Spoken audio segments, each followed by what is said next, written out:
Dr. Joelle, good afternoon to you. Thanks for joining us. I mean, does the UK stand out? If I was standing in the middle of somewhere else in mainland Europe, would we look any different to other countries? I mentioned Italy, I mentioned Hungary. We know Germany has got an issue around this at the moment. Where do we stand? We stand with a common challenge, which is the huge numbers of migrants and the huge numbers of people migrating to Europe. Now, the UK is different insofar as we sit at the edge of Europe, so we have actually fewer numbers on average than the border countries of Europe, including, as you mentioned, Italy and Greece.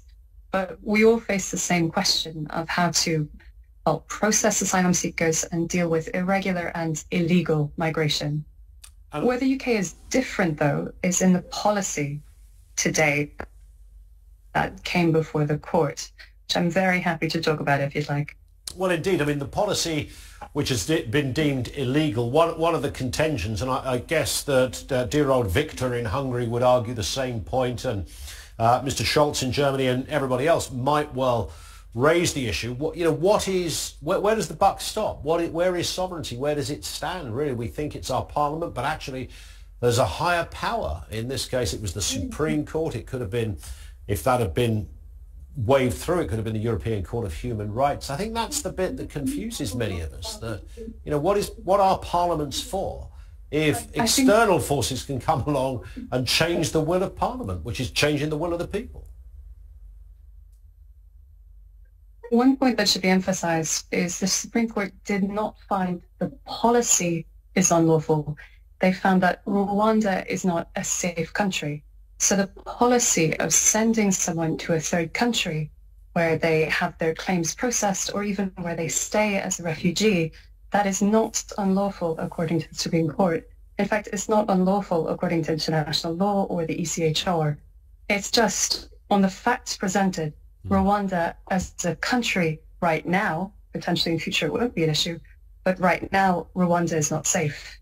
The interesting thing from a European perspective, and this is why so many European countries were looking closely at UK policy, is that it's completely different. For example, Italy has now tried to offshore all its asylum processing to Albania. But if the Albanian authorities find that the refugee status is legitimate, that they are legitimate refugees, they are then to be settled in Italy. Whereas the UK policy, which again is lawful if it's a safe country, will see all asylum seekers sent to a third country, have their asylum claims processed in that third country, under that third country's law, not UK law, and to stay in that country as a refugee. In fact, the UK law underpinning this, again, which is not unlawful, would then ban those people from ever coming back to the UK. So in fact, after all of this, I mean, if this wasn't so serious, it would just be a bit funny, frankly, wouldn't it? So the government literally picked the wrong country. There'll be people pulling their hair out in Downing Street right now. So the Illegal Migration Act, which is the law, again, an act of Parliament, it cannot be overturned by the Supreme Court. It cannot be struck down by the European Court. That's not legally possible.